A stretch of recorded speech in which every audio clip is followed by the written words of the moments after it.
अभी तक कुछ अभी नहीं मैं सीखा। अधूरा इंसान आता है और सारी ज़िंदगी अधूरा रहता है और अधूरा ही मरता है। चांसलर होके भी आप कह रहे हैं कि अभी मैं अधूरा हूँ। नहीं, चांसलर कैसे आपको सबूत देता है कि चांसलर पूरा है? 200 करोड़ का, जैसे मैं कर्जाई हूँ, आप सुबह 300 करोड़ लेकर चांसलर बन सकते हैं, पैसे ही लगाना है। लेकिन परमात्मा ने, अल्लाह ने मुझे एक गिफ्ट दिया है कि मैं हार मानता नहीं, हारता हूँ, क्या बात है सर। हार मानता नहीं हूँ। तो सर, जो आपकी ज़िंदगी का सफ़र रहा है बेहद, आपने कहा कि मुश्किल भरा एक अप्स एंड डाउन्स रहे हैं आपकी लाइफ में, तो क्या सीख लिया आपने? थोड़ा सा हमें सफ़र की शुरुआत भी बता दीजिए और ये सफ़र कैसा रहा? डरता हूँ। जो लोग कहते हैं कि मुझे डर नहीं लगता, 100% झूठ बोलते हैं। अगर ज़िंदगी आप जिसकी ओर लेकर जा रही है उस पर आपने स्टडी कर कर काम किया तो आप पास हैं। अगर आपने अपने तरह से चलाने की कोशिश की ज़िंदगी को तो आप फेल हैं। जब मैं कहता हूँ कि अगर मैंने वुमेन साइकोलॉजी पढ़ ली है तो लोग हंस कर कहते हैं फिर तो आपको कुछ और पढ़ने की ज़रूरत नहीं है। फिर तो मान है। जिसने वुमेन साइकोलॉजी पढ़ ली उसने जंग जीत ली। हाँ, आप की परसेप्शन से मैं जो भी हूँ वो आपकी परसेप्शन से हूँ, असल में नहीं। सर, आप राइवलरी को कैसे देखते हैं? जिस तरह से मुख्तलिफ यूनिवर्सिटीज़ आपके भी यहाँ पे राइवल्स होंगे, LPU है, बाकी यूनिवर्सिटीज़ हैं, तो क्या आपको कभी लग रहा है कि मेरा इनके साथ कंपटीशन है? कोई भी किसी यूनिवर्सिटी का बच्चा हो जो 2-3 साल से जिसको जॉब नहीं मिली, जी जी, उसको भी हम एनरोल करके और कंपनीज़ को भेजते हैं, और जब कंपनी आती है उस आदमी को भी बुलाते हैं। कुछ हम ऑनलाइन भी ऐसे इंटरव्यू करवा के उनको जॉब दिला देते हैं। ये लवली प्रोफेशनल यूनिवर्सिटी के चांसलर, बिल्कुल, मैं बड़ा मुतासिर हुआ सर कि मैं जेलस करता था। करते थे आप? करते थे, तभी मैंने फिर वो स्टडी किया कि भी जिससे आप जेलस करते हो उससे मिलना शुरू कर दो तो आपका धीरे धीरे अच्छा, जेलस ख़त्म हो जाएगा। तो आप मिल लिए फिर? हाँ, कोविड के दिन थे, मैं चला गया तो मैंने कहा मित्र साहब मैं आपसे जेलस करता हूँ, लेकिन क्लैरिटी में कहूँगा कि ये मैं लालच के लिए किया, ये मैंने मान सम्मान के लिए किया, होना नहीं चाहिए था लेकिन मैंने लालच में किया या मैंने मान सम्मान में किया। ये क्लैरिटी और ये अवेयरनेस कि मैं पीछे भाग रहा हूँ, कम से कम मेरी जो अंदर की आवाज़ है या आत्मा है वो मुझे शर्मिंदा ना करे। इस तरह से मैं ज़िंदगी जीने की कोशिश कर रहा हूँ।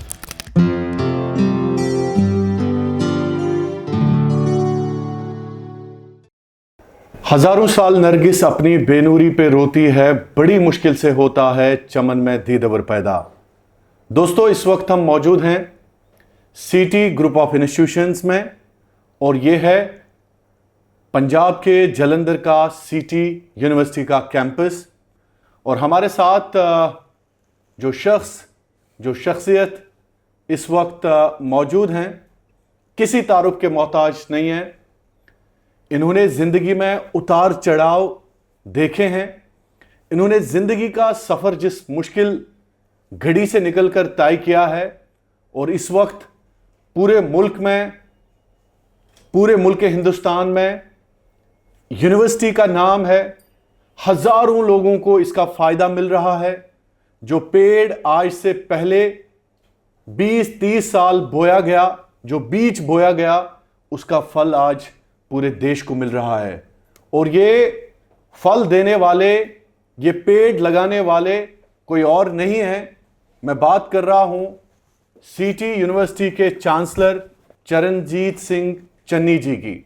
सर, बहुत बहुत शुक्रिया, thank you so much sir. Thank you very much. Thank you sir. मैं अप्रिशिएट करता हूं कि आप जैसी शख्सियत आज हमारे प्रोग्राम में रूबरू हैं हमारे साथ, और हम श्रीनगर से सफ़र तय करके आए आपके जलंधर में। सबसे पहले पंजाब को सलाम हमारी तरफ से, वादी कश्मीर की उन खूबसूरत पहाड़ियों से, पंजाब की ज़रख़ेज़ ज़मीन को मेरी तरफ से अस्सलाम वालेकुम। तो सर, सबसे पहले मेरे पास अल्फाज नहीं हैं, वर्ड्स नहीं हैं कि मैं कैसे आपका तारुफ अपने नाजरीन को बताऊं। और जिस चीज़ ने मुझे छुआ, आपने कहा कि मेरा पॉडकास्ट एक हुआ, वहां पे शुरुआत ही हुई थी कि 10वीं पास चांसलर सिटी यूनिवर्सिटी के। तो सर, ओपनली कहते हैं लोगों को आप? ये तो चलो मैं बाद में बात करूँगा। पहले जितने भी भाई बहन कश्मीर के, आप शाहिद इमरान जी, सभी को अस्सलाम वालेकुम। वालेकुम सलाम, वालेकुम सलाम। तो मैं कश्मीर को बहुत पसंद करता हूँ और जब भी वहाँ मुझे कश्मीर यूनिवर्सिटी में जाने का मौका मिला तो जब मैं स्टेज पर जाता हूँ, वहाँ की वाइस चांसलर मोहतरमा, उनका नाम मुझे नीलोफर भूल जी, गया, नीलोफर जी थी। 2 बार उनके साथ उन्होंने मुझे अवार्ड भी दिया। तो मुझे जो अस्सलाम वालेकुम कहकर वालेकुम सलाम की जो आवाज़ आती है वो मेरे अंदर दिल को छू जाती है, मेरी आत्मा को छू जाती है। अच्छा। इसलिए सभी कश्मीर के खास बात भाई बहनों को मेरा अस्सलाम वालेकुम। वालेकुम सलाम। एक बार फिर सर। तो आपने वो 10th पास वाली बात की। मुझे फ़ख्र है कि मैं 10th पास हूँ। अगर मैं कुछ पढ़ गया होता, MA कर ली होती, जो डॉक्टरेट कर लिया होता, तो मैं 30 से नहीं तो 1 लाख रुपए, 80,000 रुपये पर जॉब कर रहा होता। अब परमात्मा ने मुझे प्रॉब्लम तो बहुत दी, लेकिन प्रॉब्लम दी? नहीं, मैं बताता हूँ। मैं रोज़ हारता हूँ, आज से नहीं, 50 साल से हार रहा हूँ।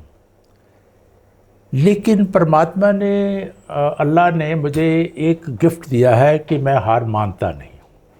हारता हूँ, क्या बात है सर। हार मानता नहीं हूँ, डरता हूँ। जो लोग कहते हैं कि मुझे डर नहीं लगता, 100% झूठ बोलते हैं। मैं सारे काम डरते डरते करता हूँ, लेकिन करता हूँ। डर के मारे घर नहीं बैठता। उसमें बेशक जितनी मर्जी मुसीबत आ जाए, मैंने उसको करना ही है, बेशक मैं फेल हो जाऊं या पास हो जाऊं। जिसको मैंने सोच लिया, मैं हर एक इंसान को कहता हूं, एक बार सोच लो, 2 बार सोच लो और 10 लोगों से सलाह भी कर लो, लेकिन जब आप शुरू किया तो आपको मुसीबत आने वाली है। अगर वो मुसीबत आने की वजह से आपने छोड़ दिया तो एक बार छोड़कर दूसरा भी छोड़ेंगे और तीसरा चौथा भी छोड़ेंगे, और सारी ज़िंदगी आपको छोड़ने की आदत पड़ जाएगी और ज़िंदगी में कभी कामयाब नहीं होगे। ये सभी जो यंगस्टर हैं, जहाँ इससे भी ऊपर हैं, जो सोच लीजिए, अगर शुरू कर लिया तो उसको पूरा करना। क्या बात है सर, क्या बात है। तो सर, जिस तरह से आपने शुरुआत की कि हर दिन हारता हूँ, हर दिन गिरता हूँ, लेकिन उठता हूँ, तो ये फ़लसफ़ा कहीं ना कहीं आपकी ज़िंदगी के साथ जुड़ा है, यूनिवर्सिटी बनाने के साथ जुड़ा है, या इस इमारत को तामीर करने के साथ जुड़ा है? थोड़ा सा हमारे साथ वो अपनी एक्सपीरियंस शेयर कर दें सर। कि आपने मैट्रिक पास करके इतना बड़ा ख्वाब जो दुनिया के सिर्फ 1% लोग देखते हैं सर। ये कोई आम सा ख्वाब नहीं है सर कि मैंने एक कमरा बनाना है, अपने लिए घर बनाना है, अपने लिए गाड़ी लेनी है। ये सर यूनिवर्सिटी का ख्वाब दुनिया का 1% लोग भी नहीं देखते हैं। एक ना, मैं थोड़ा सा, मेरा कंसेप्ट थोड़ा चेंज है। लोग समझते हैं कि मैं ज़िंदगी को चलाता हूँ, मेरा अलग सोच है, मेरा ट्रैक अलग है। आपको ज़िंदगी आपको चलाती है, आप ज़िंदगी को नहीं चलाते। क्योंकि जो मोड़ आते हैं उस पर, अगर मोड़ के साथ अगर आपने मोड़ लिया तो उस पर 100% दिया तो आप कामयाब हैं। जब ये कहेंगे कि मैं चला रहा हूँ तो आप फेल हो जाएंगे। अगर ज़िंदगी आप जिसकी ओर लेकर जा रही है उस पर आपने स्टडी कर काम किया तो आप पास हैं। अगर आपने अपने तरह से चलाने की कोशिश की ज़िंदगी को तो आप फेल हैं। मेरी एक पार्टनरशिप थी किसी के साथ, उनके साथ उन्होंने किसी वजह से कोई धोखा हो गया, झगड़ा हो गया, मैं डिप्रेशन में चला गया इसी वजह से, झगड़े की वजह से। जी जी। तो फिर मैंने रजनीश ओशो जी को, जिसको वो गॉड भी कहते हैं, उसको स्टार्ट में मैंने उनसे स्टडी शुरू की। ये कब की बात है सर? 2000 में। अच्छा। काम तो मैं पहले से कर रहा था, काम तो मैं 77 से कर रहा था, लेकिन उस चीज़ ने मुझे मोल्ड कर किया। तो मैंने कुछ चीज़ें जो कि मैं कभी नहीं सीखी थी उसकी स्टडी करनी शुरू की। एक्चुअली इंसान की साइकोलॉजी क्या है, फितरत क्या है, human behaviour, human psychology, reverse psychology, dark psychology, woman psychology.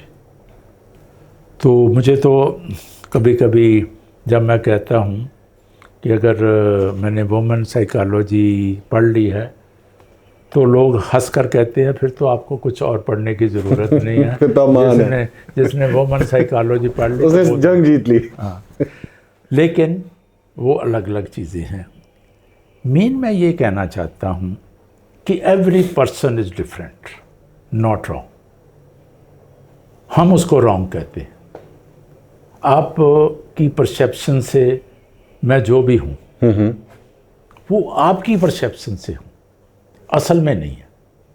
क्योंकि आपको जो चाहिए, आप जो भी जिस तरह से मुझे देखना चाहते हैं उस तरह से बात करेंगे। आपको पता क्या चाहिए कि जो मैंने ज़िंदगी में किया है उसके नज़दीक तो इसको होना चाहिए। इस वजह से हम उसके पास आते हैं या उससे दूर जाते हैं। अब आपका 2 भाई हैं, एक फादर है, एक वाइफ है। आपको मालूम है कि मुझे इन्हीं के साथ रहना है।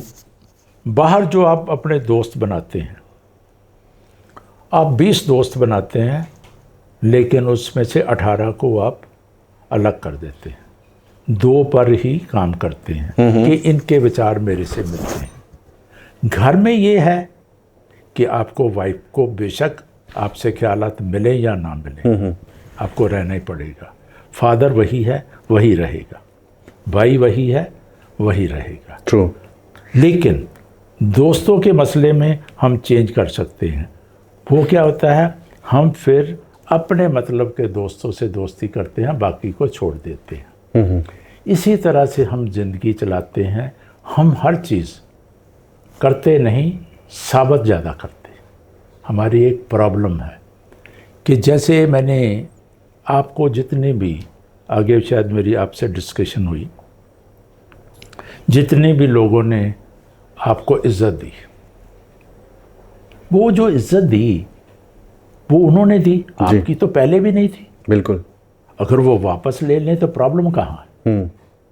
हम क्या करते हैं, जो किसी ने हमें इज़्ज़त दी है उसको वो हम अपना समझ लेते हैं, अपनी जागीर समझ लेते हैं। तो फिर जब वो वापस लेता है तो हम नाराज़ हो जाते हैं, होश उड़ जाते हैं कि ये हुआ क्या। जिस इंसान ने इंसल्ट और शेम को घोल कर पी लिया है उसका कभी कुछ नहीं बिगड़ सकता और वो तरक्की करेगा ही करेगा। हम 2 चीज़ों, शेम और इंसल्ट के आसपास चलते हैं, जिस वजह से यू मीन से we have to rise above, इससे ऊपर उठना है। हाँ, ऊपर उठना है, बेशक गलत तरीके से उठना। प्रॉब्लम ये है, जो आप हैं वो तो आपको मिल रहा है, जो आपने कल किया था वो आपको आज रिजल्ट मिल रहा है। आज जो कर रहे हैं आपको कल मिलने वाला है, वो तो कोई प्रॉब्लम नहीं। हम उससे ज़्यादा लेना चाहते हैं, एक्स्ट्रा लेते हैं, फ्री लेना चाहते हैं, वो नहीं मिल रहा। उसके लिए हम कई तरह के झूठ बोलते हैं, कई तरह की वो आर्टिफिशियल चीज़ें बनाते हैं और मैनिपुलेशंस करते हैं, जिस वजह से फिर हमें डिप्रेशन में भी जाते हैं और लोगों को बुरा भला भी करते हैं और जस्टिफिकेशन देते रहते हैं। ये हमारी ज़िंदगी का पार्ट बन गया। तो सर, जो आपकी ज़िंदगी का सफ़र रहा है, बेहद आपने कहा कि मुश्किल भरा एक अप्स एंड डाउन्स रहे हैं आपकी लाइफ में, तो क्या सीख लिया आपने? थोड़ा सा हमें सफ़र की शुरुआत भी बता दीजिए और ये सफ़र कैसा रहा? देखिए जी, कोई भी मैंने कुछ नहीं सीखा अभी तक कुछ नहीं मैं सीखा। अधूरा हूँ। अधूरा इंसान आता है और सारी ज़िंदगी अधूरा रहता है और अधूरा ही मरता है।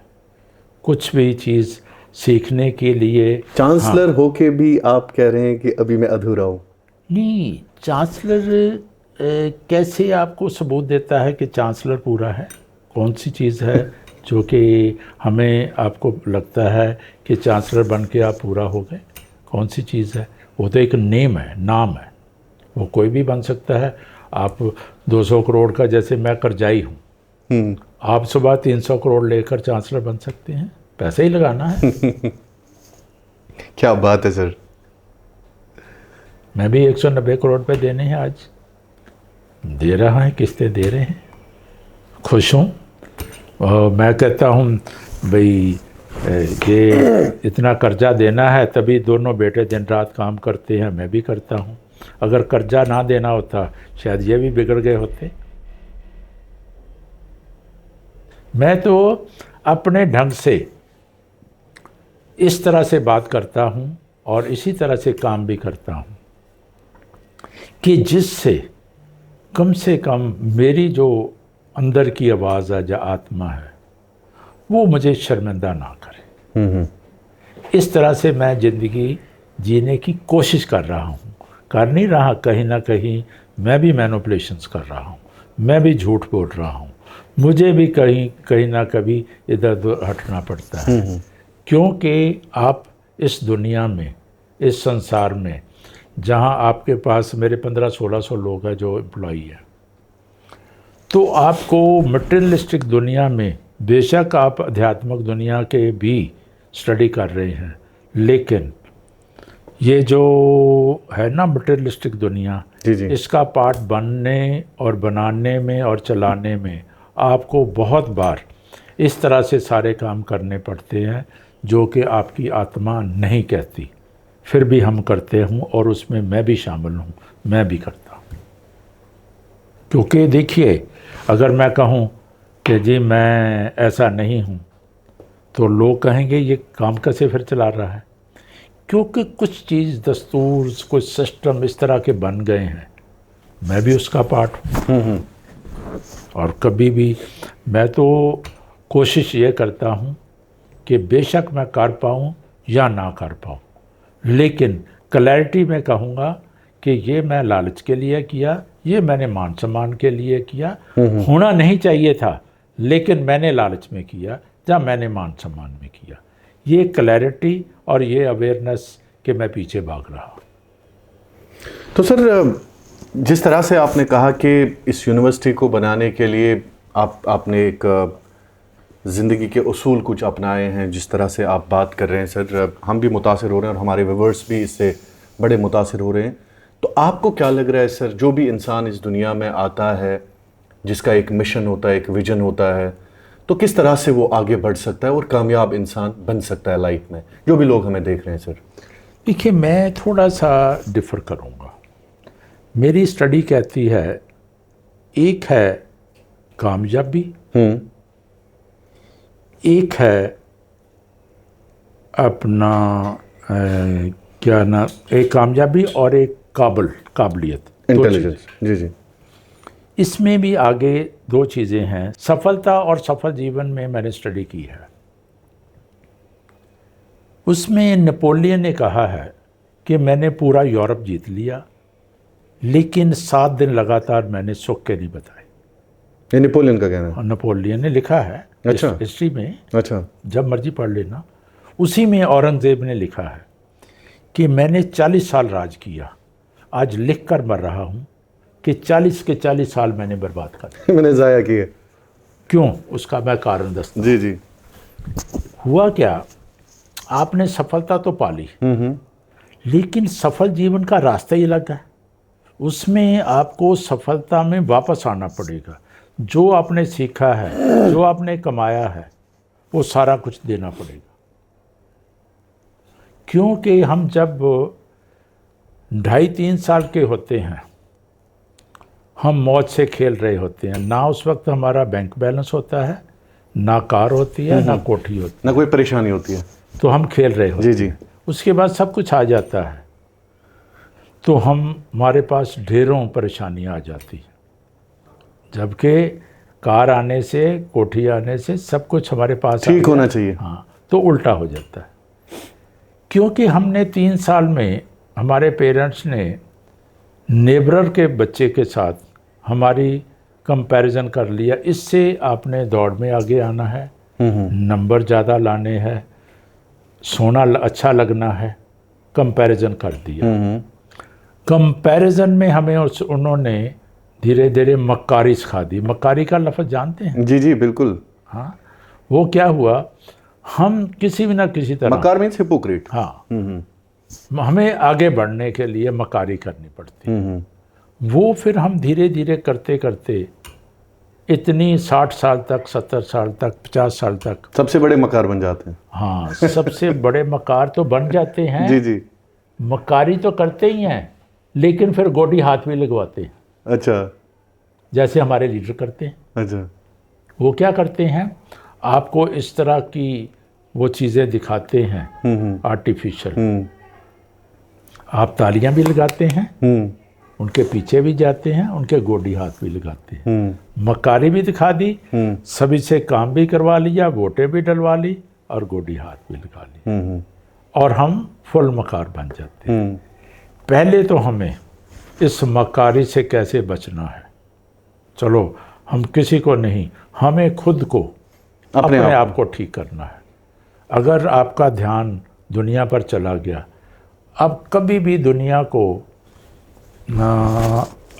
वो नहीं कर सकते, असेस नहीं कर सकते, जितनी देर नहीं, इतना नहीं, अच्छा। असेस नहीं कर सकते जितनी देर अपने आप को असेस नहीं किया। मैं दुनिया को तब तक आप पहचान नहीं सकते। पहले अपने आप की असेसमेंट करो कि मैं क्यों, मैं कितना लालची हूँ, मुझे कितना मान सम्मान चाहिए।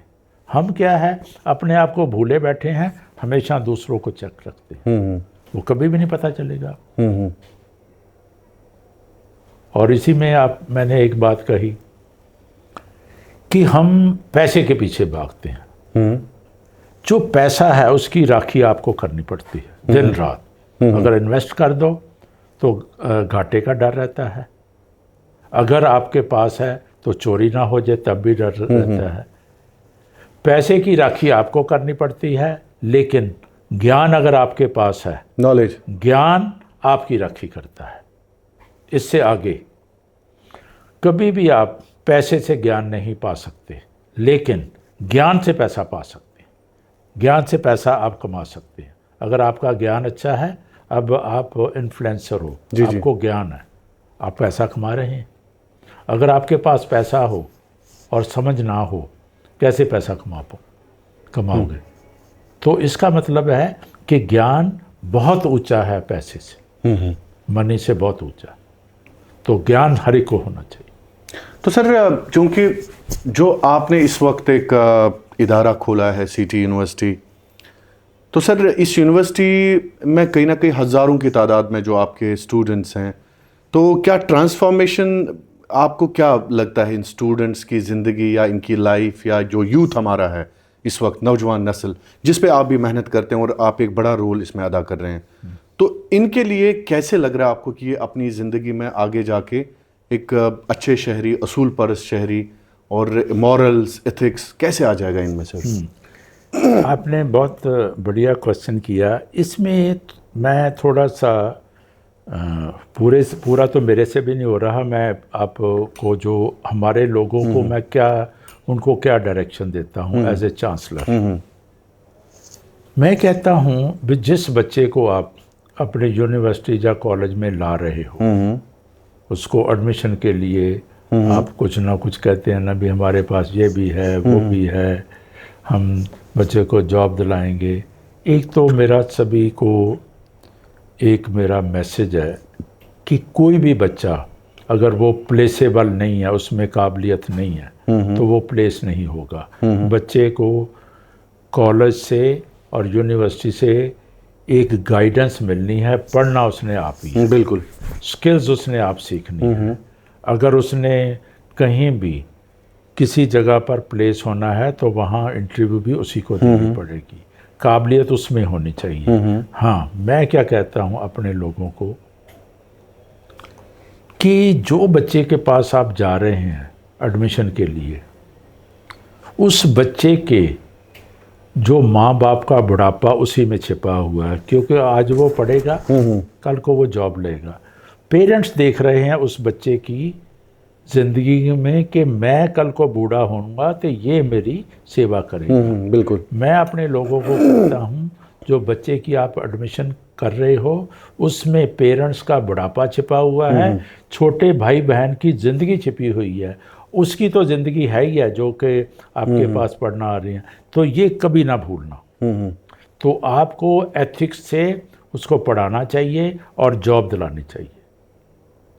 और इसमें एक और चीज़ मैंने जो कि सिर्फ सिटी यूनिवर्सिटी कर रही है, जी जी और ये भी कर रहा है, कि उसका नाम है जॉब फॉर ऑल। जी जी जॉब फॉर ऑल में हमने ये नहीं कि हमारे ही बच्चे प्लेस होंगे, कोई भी किसी यूनिवर्सिटी का बच्चा हो जो 2-3 साल से जिसको जॉब नहीं मिली, जी जी उसको भी हम एनरोल करके और कंपनीज़ को भेजते हैं, और जब कंपनी आती है उस आदमी को भी बुलाते हैं। कुछ हम ऑनलाइन भी ऐसे इंटरव्यू करवा के उनको जॉब दिला देते हैं। ये हमारा जॉब फॉर ऑल आपके कश्मीर में जाकर हमने 600-700 लोगों को जॉब दी थी। 700? एक बार नहीं, 2 बार दी है। अच्छा। कश्मीर में और कश्मीर यूनिवर्सिटी में भी दी है। इस बार भी गए थे। इस बार कश्मीर यूनिवर्सिटी में नहीं, वो जो आपकी एग्रीकल्चर यूनिवर्सिटी है ना, शेर कश्मीर, हाँ शिकोस्ट, हाँ शिकोस्ट, वहाँ किया था इस बार। वो भी आप ही का, अच्छा, जॉब फेयर किया था। हाँ जॉब फेयर किया था, और यहाँ से 20-25 कंपनियाँ लेकर गए थी। इस बार भी जा रहे हैं, हर साल जाते हैं। अच्छा। हमारा वो प्रोग्राम जो है ना, जिसको हम कैस्पन कहते हैं, कश्मीर एंड पंजाब का नाम हमने कैस्पन, अच्छा अच्छा, कैस्पन 5 हो चुका है, अब 6th बार वो जा रहे हैं। सीजन, हाँ सीज़न। अब हम 6वीं बार जाएंगे। मनवीर भी साथ जाएगा। हम जाते हैं 2-3 दिन 4 दिन रहते हैं वहाँ, अच्छा अच्छा अच्छा। और हर बार जॉब देकर आते हैं। तो सर ये जो जॉब फॉर ऑल है, इसका क्या मकसद है? हाँ, क्या मकसद जहन में यही लेके है। चल रहे हैं? मेन मकसद यही है कि कोई भी इंसान जिसको उसके पास मतलब उसको कंपनी से अप्रोच करने के लिए उसके पास सोर्सेज नहीं है, तो हम अपने सोर्सेज तो ऑलरेडी हैं। तो हम अगर अपने 50 बच्चों को जॉब दिला रहे हैं, अगर बाहर के 15 आ जाएंगे तो उनको भी जॉब मिल जाएगी। जॉब तो कंपनी ने देनी है, अगर उसमें काबिलियत है तो उसको मिल जाएगी, नहीं काबिलियत है, जैसे हमारे बच्चे भी कुछ सेलेक्ट नहीं होते, वो भी नहीं होगा। तो वो ये तो बड़ा खुली बात है मेरे साथ। तो सर लेकिन अक्सर तो राइवलरी होती है, जेलसी होती है। नहीं, मैं मतलब जनरली जो, वो तो उनकी होगी ना। वो बच्चे तो पढ़कर पास होकर घर बैठे हुए हैं, अच्छा, जिनकी हम जॉब दिलाते जी हैं, जी जी, जिनको जॉब नहीं मिली।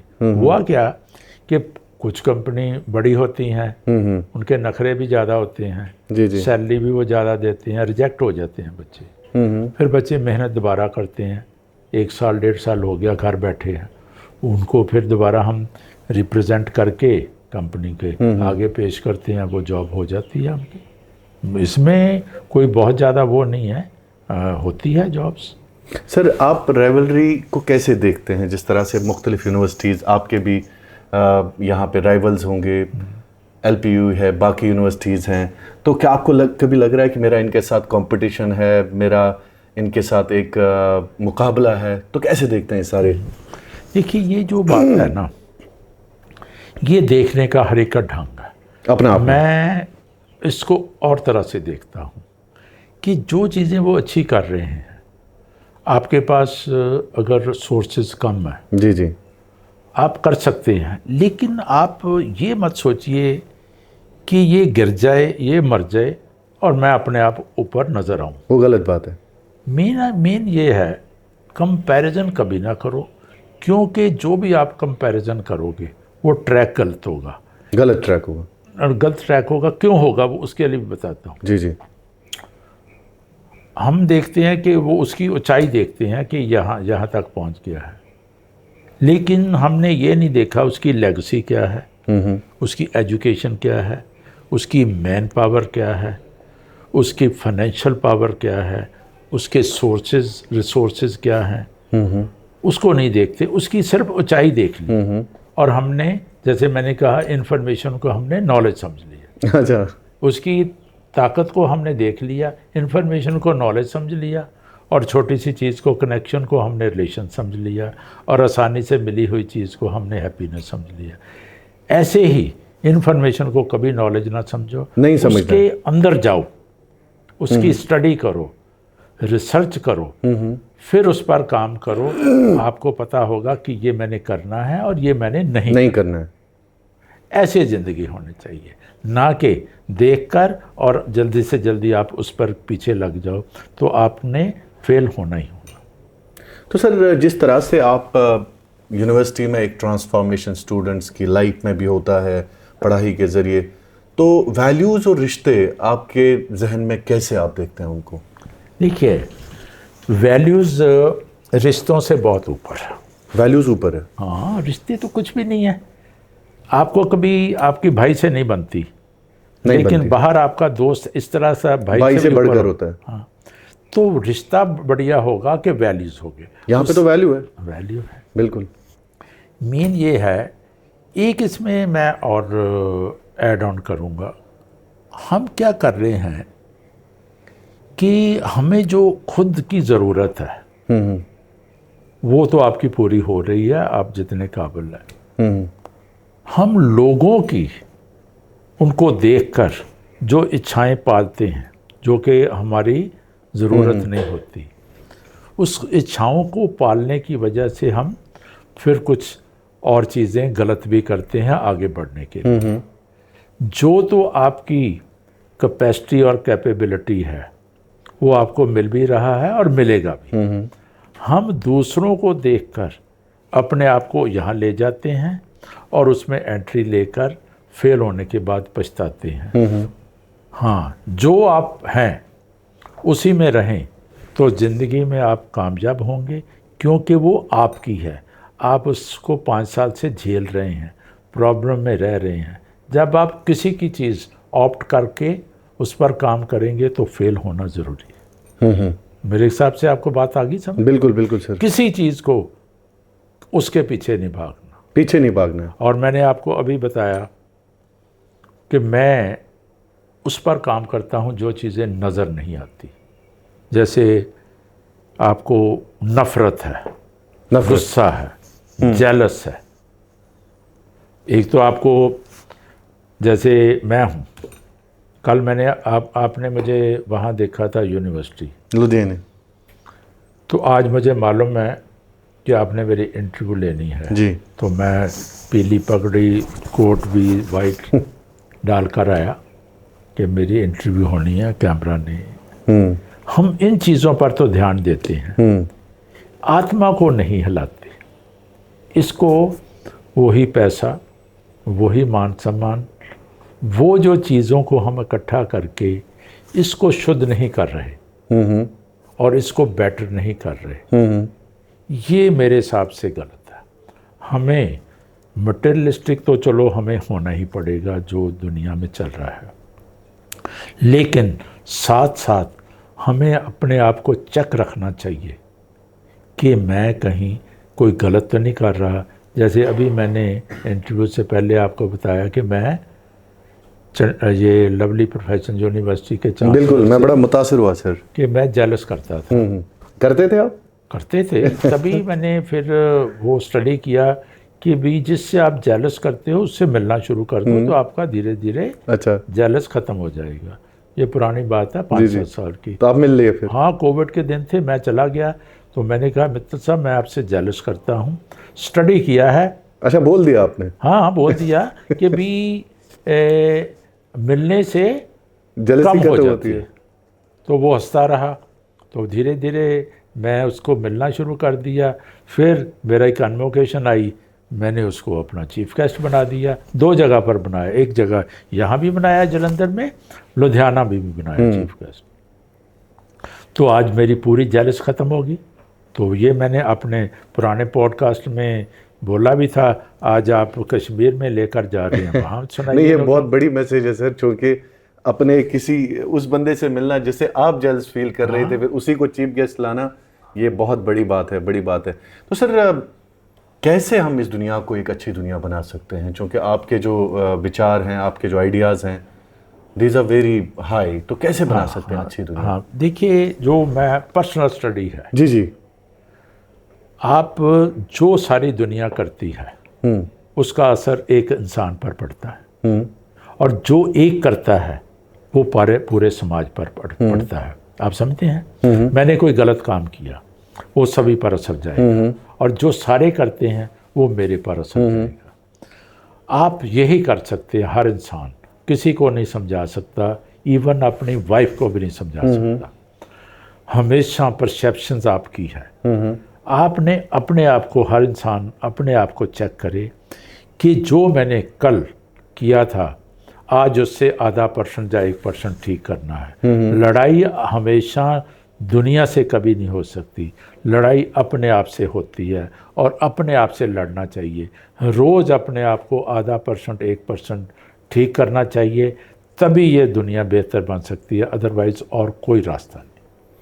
सर, जिस तरह से अभी दुनिया में जंगो जदल चल रहा है, आप देख रहे हैं, चाहे हम मिडिल ईस्ट की बात करें, वेस्टर्न वर्ल्ड की बात करें, तो आपका क्या पर्सपेक्टिव है सर? किस तरह से हम इस दुनिया को, चूँकि अगर हम मज़हब की बुनियाद पे भी देखें, एक बंटवारा हो चुका है, इंसान इंसान को मारने पे है, तो कैसे देखते हैं सर? देखिए, आपने ये बातें जो अभी आप कर रहे हैं, जी जी, सभी ये कहते हैं इस लड़ाई का क्या हल है।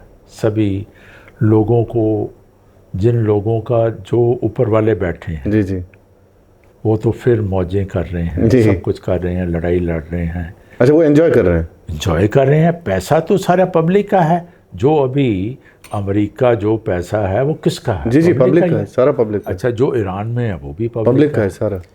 मैं ये चाहता हूँ, यहाँ ईगो फंसी हुई है, किसी ईगो? की ईगो भी फंसी है, कहीं तेल का खेल है, कहीं ईगो फंसी हुई है, कहीं किसी को नीचा दिखाने की गेम है। जैसे उससे पहले भी तो इजराइल की गाज़ा में जंग थी और रशिया की यूक्रेन, रशिया की यूक्रेन में। हाँ बिल्कुल। तो ये जो चीज़ें हो रही हैं, किसी की ज़मीन अपनी ज़मीन के साथ मिलाना और आगे बढ़ना, मेरे हिसाब से ये एक आत्मा का और ये पब्लिक का खून चूसने जैसा है मेरे हिसाब से। इन लोगों को ये चीज़ें बंद करनी चाहिए और जैसे भी हो अपनी ईगो को ख़त्म करना चाहिए, एक प्लेटफार्म पर आना चाहिए। ये अल्लाह ही कर सकता है, आप और मैं नहीं कर सकते। हम दोनों उसी को अरदास कर सकते हैं, उसी को वो हम ऐसे करके कर सकते हैं कि इनकी बुद्धि ठीक करे और हम लोग आराम से जिएं, ये प्रॉब्लम ख़त्म हो जाए। अदरवाइज़ इन लोगों को कोई नहीं समझा सकता। सर, कितना बड़ा रोल है एजुकेशन का, खासकर हायर एजुकेशन का हमारे देश की अगर हम बात करें, क्योंकि नौजवान जो है उनके लिए एजुकेशन बड़ी ज़रूरी है, और क्या क्या बदलने की ज़रूरत है अगर हम यूनिवर्सिटी लेवल की बात करें? सर, जो मेरी तो अब 77 एज है, जो मैं स्टडी किया है, 3 नोबल प्रोफेशन होते थे। जी जी, एक एडवोकेट, एक डॉक्टर और एक एजुकेशनिस्ट। एजुकेशन नंबर 1 पर है, क्योंकि एजुकेशन लेकर ही आप एडवोकेट बनते हैं, एजुकेशन लेकर ही आप डॉक्टर बनते हैं। जी जी, इसका नंबर 1 पर एजुकेशन होगी। डॉक्टर और एडवोकेट काफ़ी हद तक बिक चुके हैं। बिक ये भी चुका है, आधे से ज़्यादा यही बिक चुका है। अच्छा, एजुकेशन में मैं जब भी सेशन लेता हूँ, सभी को यही कहता हूँ कि ये जो बिक चुका है ना एजुकेशन, उसको वापस ले आओ। मैं हाथ जोड़कर सभी एजुकेशनिस्ट को कहता हूँ कि सबसे नंबर 1 पर एजुकेशन है। अगर जिस मुल्क की एजुकेशन, जिस स्टेट की एजुकेशन बढ़िया है, उसके लोग भी सबसे बढ़िया हों। बिल्कुल। तो एजुकेशन को मैं आपको भी कहता हूँ, जहाँ भी जाएं एजुकेशन को प्रमोट करें। फ्रांस में आज भी मैं एक दिन पढ़ रहा था, वहाँ कोर्ट में जब कोर्ट लगती है ना, बेशक प्राइम मिनिस्टर भी जाए उसको चेयर नहीं मिलती, अगर कोर्ट में एजुकेशनिस्ट आ जाए उसको चेयर मिलती है। अच्छा, इतनी एजुकेशन की वैल्यू है, रुतबा है, वैल्यू है। तो एजुकेशन से ऊपर कुछ नहीं है। जितने भी भाई बहन, जितने भी कश्मीर वाले भाई बहन मुझे सुन रहे हैं, टीचर्स को जो डॉक्टरेट हैं, कि एजुकेशन को तरजीह दीजिए और बच्चों को अपने बच्चों की तरह पढ़ाइए और जॉब लगवाइए और यही सोचिए कि ये मेरा बच्चा है। तभी ये मुल्क और ये कायनात आगे बढ़ पाएगी। अगर एजुकेशन में डुप्लीकेसी होगी, गलती होगी, तो ना तो एडवोकेट बनेगा कोई, ना डॉक्टर बनेगा। एजुकेशन ही एक ऐसी चीज़ है जिस पर हम अपना 100% दीन धर्म ईमान लगाकर बच्चों को पढ़ाएं, तो ये जो समाज है, ये जो कायनात है, ये जो मुल्क है, ये जो स्टेट है, ये जो डिस्ट्रिक्ट है, सभी का भला हो जाएगा। तो सर आपको लग रहा है कि कुछ तब्दीली करने की ज़रूरत है, जिस तरह से अभी दुनिया में ट्रांसफॉर्मेशन हो रही है टेक्नोलॉजिकली, एआई बाकी चीज़ें, तो do you think some change? नहीं, चेंज तो देखिए, change is always better. Change is better. क्योंकि अगर चेंज नहीं होगी तो दिमाग कैसे चलेगा? चेंज ने ही हमें यहाँ तक पहुँचाया है। हाँ, लेकिन अगर आप ये सोचें कि मुझे सब कुछ मिल जाए और किसी को ना मिले, मैं ये चाहता हूँ सबसे ज़्यादा आपको अपने मुल्क से प्यार होना चाहिए। सबसे ज़्यादा? हाँ, घर से नहीं होना चाहिए। जैसे आपने अगर जापान का सुना है, जापान वालों को एथिक्स दिए गए हैं, सबसे ज़्यादा मुल्क को प्यार वो करते हैं अपने आप। प्रायोरिटीज मुल्क, तभी वो यहाँ तक पहुँचे टेक्नोलॉजी के साथ। हाँ, टेक्नोलॉजी नहीं, अपने मुल्क को वो अपना पैसा ख़राब कर सकते हैं, मुल्क का पैसा ख़राब नहीं कर सकते। हाँ, बिल्कुल। तो जितनी देर हमें अपने मुल्क से प्यार नहीं है, उतनी देर मुल्क तरक्की नहीं कर सकता। सर, मुल्क से प्यार की एग्जाम्पल कोई दे सकते हैं?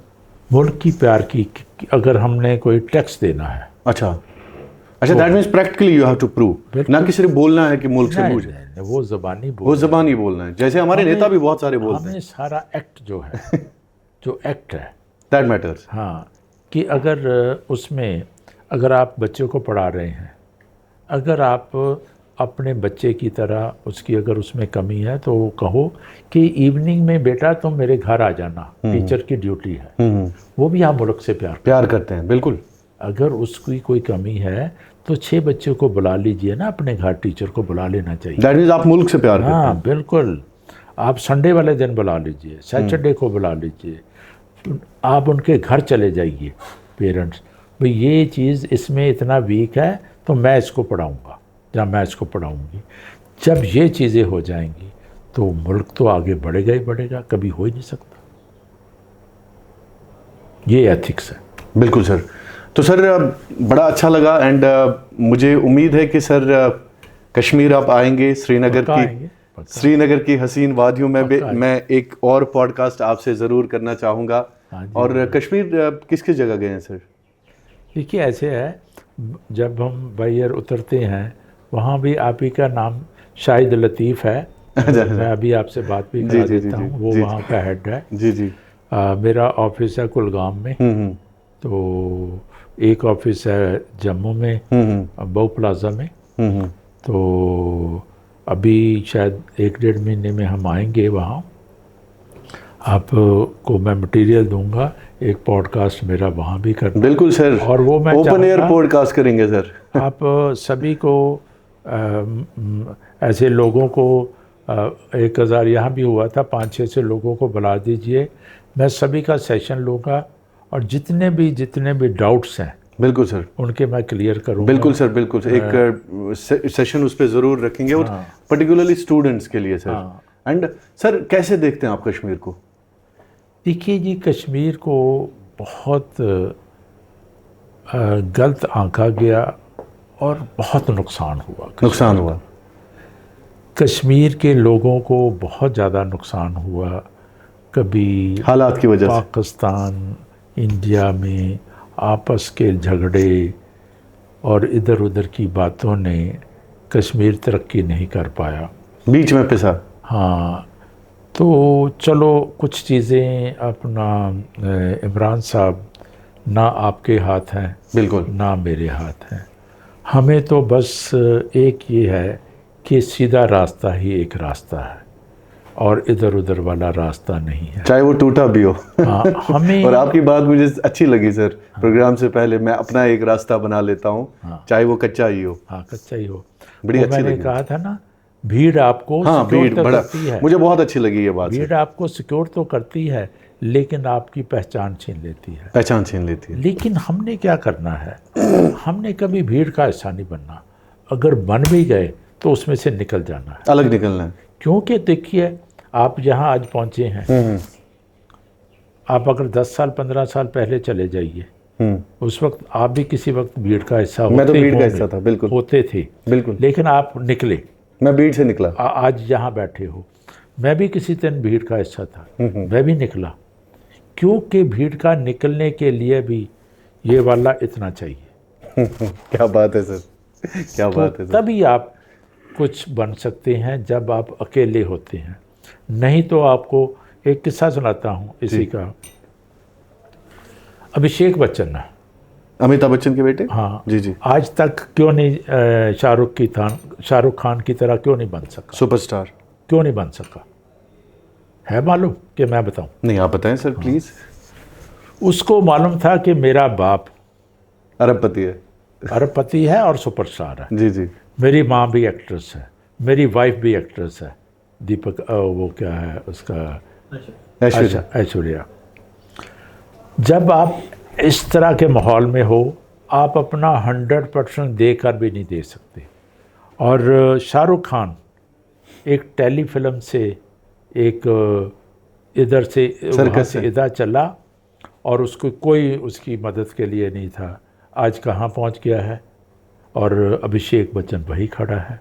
उसकी क्या है, फादर, मदर और वाइफ इतने होने के बाद खुद भी अच्छा भला है। नहीं, जब आपके पास कोई भी सपोर्ट नहीं होती तो आप अपना 100% देते हो और यहाँ पहुँच सकते हो। लेकिन जब आपके पास सपोर्ट होती है तो आप अपना 100% देकर भी नहीं दे सकते। ये प्रॉब्लम बनी रहती है। क्या बात है सर, बिल्कुल सर। तो सर मुझे बड़ा अच्छा लगा आपसे आज इस प्रोग्राम में क्या बातें आपने की सर। ये बातें बिल्कुल मैं मोटिवेशन नहीं करता, मैं डाउट क्लियर करता। अच्छा, मोटिवेशन नहीं है ये? ना ना, मैं मोटिवेशन का और आपको फ़र्क बताता हूँ, डिसिप्लिन और कंसिस्टेंसी का मतलब समझाता हूँ। जी जी। मोटिवेशन जो है वो चिंगारी की तरह है, आती है और चली जाती है, ठीक है। लेकिन डिसिप्लिन और कंसिस्टेंसी है जो, वो सारी ज़िंदगी आपको ज़िंदा रखती है। जैसे अगर आप कोई भी चीज़, जिम में जाते हैं, आपको मालूम है मुझे रोज़ स्विमिंग करनी है, जहाँ रोज़ भागना है, रोज़ आप में मोटिवेशन हो या ना हो, आपको मालूम है कि मैंने फर्स्ट आना है, आप दिन रात लगे रहते हैं। वो डिसिप्लिन और कंसिस्टेंसी आपको बहुत आगे ले जाती है। मेरी बात समझे? जी जी, बिल्कुल बिल्कुल। लेकिन जो मोटिवेशन है वो चिंगारी की तरह है, आती है और चली जाती है। मेन मैं ये कहना चाहता हूँ, अगर आप डिसिप्लिन्ड हैं और कंसिस्टेंसी के साथ जी रहे हैं, जी जी, तो आप जो भी चीज़ें अचीव कर पाएंगे। अगर सिर्फ आप सोचें कि मुझे मोटिवेशन आएगा तब मैं करूँगा, तो कभी भी आप अचीव नहीं कर पाएंगे। मोटिवेशन तो आती जाती है। जी जी जी, बिल्कुल बिल्कुल। तो मैं क्या करता हूँ, मैं सभी बच्चों को यही कहता हूँ कि डिसिप्लिन के पाबंद बनो। अब मैं आपसे बात कर रहा हूँ, मैं अगर जिम में जाता हूँ तो अपने मसल स्ट्रॉन्ग करता हूँ। जी। आज मैंने आपसे बात करके ब्रेन के मसल स्ट्रॉन्ग किए। आपने क्वेश्चन पूछे, मैंने आंसर दिए, मैंने क्वेश्चन किया, आपने आंसर दिए। जी। आज हमारे ब्रेन के मसल स्ट्रॉन्ग हुए। तो इसको भी स्ट्रॉन्ग करना बहुत ज़रूरी है। नई चीज़ें आनी और एक्सप्लेन करनी और उससे वापस लेना। मैंने आपसे बहुत कुछ सीखा, आपने मेरे से सीखा। ये जो आदान प्रदान है, ये जो लेना देना है, जी जी, इसको भी साथ रखना चाहिए, क्योंकि अगर ज्ञान नहीं है तो कुछ भी नहीं है। जी जी जी जी। तो इस तरह से ज़िंदगी बिताएं। सर बहुत बहुत शुक्रिया, आज के प्रोग्राम में आप हमारे साथ रहे। थैंक यू सो मच, बहुत बहुत शुक्रिया। तो सभी व्यूवर्स का, जितने भी नाजरीन हमें देख रहे थे, आज हमारे साथ मौजूद थे सीटी ग्रुप के जो चेयरमैन भी हैं और सीटी यूनिवर्सिटी के चांसलर भी हैं। ये हैं मिस्टर चरणजीत जी। और क्या बातें इन्होंने की, ख़ासकर नौजवानों के हवाले से, हमारे माशरे के लिए, हमारे समाज के लिए, हमारे मुल्क के लिए जो बातें इन्होंने की, वो बातें वाकई मुफीद भी हैं और फ़ायदा भी है पूरी कौम को उसके लिए। और सबसे बड़ी बात है, मैंने आगाज़ में ही कहा था कि ऐसे लोग बहुत कम होते हैं, 1% जो पूरी कौमों के लिए सोचते हैं, जो समाज के लिए सोचते हैं, जो नौजवान नस्ल के लिए सोचते हैं। ये बहुत कम लोग होते हैं दोस्तों, क्योंकि 99% लोग इस दुनिया में सिर्फ वही अपनी लेवल पे ज़िंदगी गुजारते हैं, अपने बच्चों के लिए ज़िंदगी गुजारते हैं, अपनी जो बिज़नेस है उसके लिए ज़िंदगी गुजारते हैं, सिर्फ अपने आसपास, अपने इर्द गिर्द अपनी जो है वो सोचते हैं। लेकिन चांसलर सर जिस तरह से इन्होंने एक यूनिवर्सिटी का ख्वाब जो है वो पूरा किया पूरे मुल्क के बच्चों के लिए। इसके लिए इनका बहुत बहुत शुक्रिया। आप सब दोस्तों का भी बहुत बहुत शुक्रिया। Thank you so much for watching Kashmir crown. Thank you.